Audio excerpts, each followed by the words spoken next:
There's a type of household that's absolutely perfect for fiber. They need fast internet, they need reliable internet, and when their connection fails, it doesn't just ruin movie night, it costs them money. I'm talking about remote workers, people who work from home full-time or even just a few days a week. Their internet isn't entertainment, it's their office, it's their livelihood. When the Wi-Fi drops during a client call, it's just embarrassing. When the VPN disconnects in the middle of a deadline, that's stressful. When video calls freeze every 5 minutes, that's a problem they're dealing with every single day.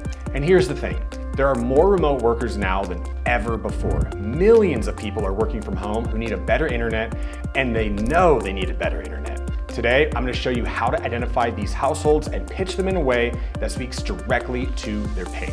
Here's what we're gonna get into. First, how to spot a remote worker household. There are signals you can see from the street before you even knock, and there are questions you can ask in the first 30 seconds that tell you exactly who you're talking to. Second, the questions that uncover work from home pain. These are specific to remote workers and they open up conversations that generic internet questions never do. Third, how to position fiber as a business tool. Because for remote workers, better internet isn't a nice to have, it's a professional necessity. And when you frame it that way, the decision becomes obvious. So let's start with spotting these households. You can spot remote worker households before you even knock the door. Cars in the driveway on a Tuesday at 2 p.m., that's someone who's home during work hours. Maybe they work from home, maybe they're retired. Maybe they work nights, but it's worth finding out. A home office visible through a window, desk setup, monitor, ring light for video calls, these are clues. You're not just knocking random doors, you're identifying high probability opportunities. And remote workers are some of the highest value prospects in fiber sales. Here's how to confirm it quickly. Within the first 30 seconds of the conversation, ask this. Hey, quick question, does anyone in the household work from home? Simple, direct, and immediately tells you what kind of conversation you're having. If they say yes, everything changes. You're not selling entertainment anymore, you're solving a business problem. If they say no, that's fine. You continue with the standard pitch. But if they say yes, you've just unlocked a completely different conversation. Here's another way to find out. Is anyone home during the day using the internet for work or school? Same idea. You're identifying who's relying on this connection for something important. And here's a pro tip. Certain neighborhoods have higher concentrations of remote workers. Newer subdivisions with home offices built in, areas near tech companies or corporate headquarters, professional neighborhoods with dual income households. If you're working a territory and you start noticing a lot of remote workers, lean into that because that's a gold mine. Adjust your pitch for that audience and watch your close rate climb. Hey, quick pause. If you want the complete system for fiber sales, prospecting, pitching, objection handling, all of it, check out our Fiber U certification program. It's everything you need to close more deals, and the link's in the description. All right, let's talk about the questions that uncover real pain. Generic internet questions get generic answers. How's your internet? Gets, it's fine. That doesn't help you. But when you ask questions specific to remote work, you tap into real frustration. How are your video calls? Do they ever freeze or cut out?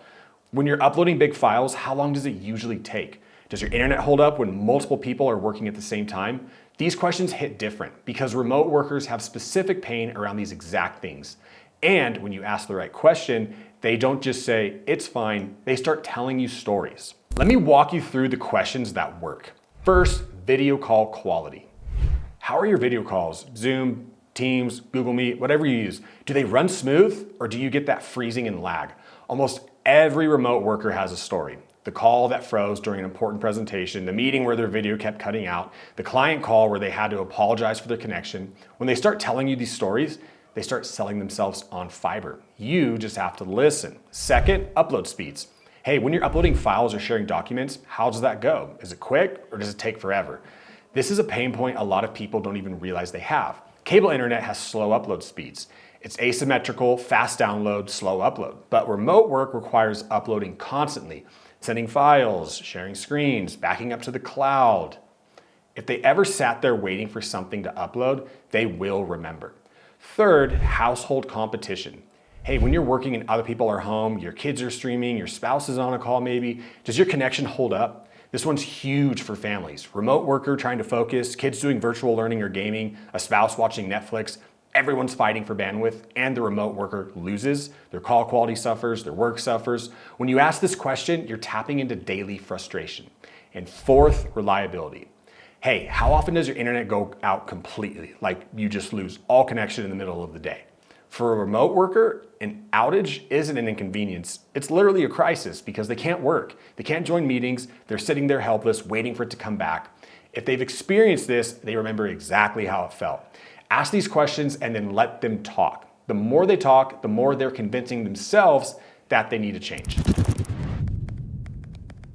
For most households, internet is a utility, like electricity or water. They don't think much about it.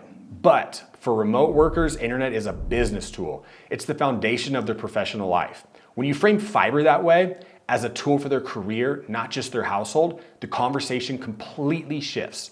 You're not selling them faster Netflix, you're helping them work better, and that's a much easier sale. Here's how you position it. The way I see it, for someone who works from home, internet isn't really a home expense, it's a business expense. It's your office. And just like you wouldn't work in an office with phones that cut out and computers that freeze, you shouldn't be working on internet that can't keep up with your needs.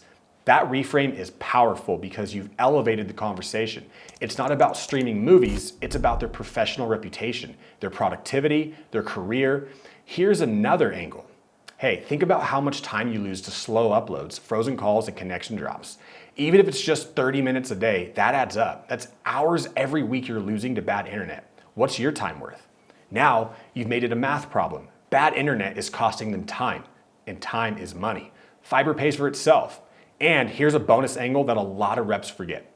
By the way, if you got a home office, you might be able to write off part of your internet as a business expense, something to ask your accountant about. Either way, you're investing in your ability to work. You're not their tax advisor, so do not give them tax advice, but mentioning that home office expenses can be sometimes a deductible plants a seed. It makes the cost feel even more justifiable. The key to all of this is you're not selling entertainment, you're solving a professional problem. Remote workers take their work seriously. When you take their internet seriously too, you earn their trust. And guess what? Trust closes deals. Remote workers are one of the best audiences for fiber. Why? Because they need it. They know they need it. And when you speak their language, they're ready to buy. If you want to master this pitch and everything else in fiber sales, check out Fiber University. Links in the description. It's the complete certification program for fiber reps who want to close more deals. All right, let's tie it together. Remote workers are a high value audience and there are more of them than ever. First, learn to spot them. Cars in the driveway during working hours, home offices visible through the window, or just ask directly, does anyone work from home? Identify who you're talking to early. Second, ask questions specific to remote work, video call quality, upload speeds, household competition for bandwidth, reliability and outages. These questions tap into real frustration and get them talking about their pain. Third, position fiber as a business tool. You're not selling entertainment, you're helping them work better. Frame it around their professional reputation, their productivity, and their time. When internet is a business expense, fiber becomes the obvious choice. Speak their language, close more deals. Hey, and if you got value from this, go ahead and hit subscribe because we're dropping fiber sales content every other week. Real strategies for real situations. And if you're ready to level up your fiber game, check out Fiber University, links in the description. All right, go find some remote workers and I'll see you guys in the next one.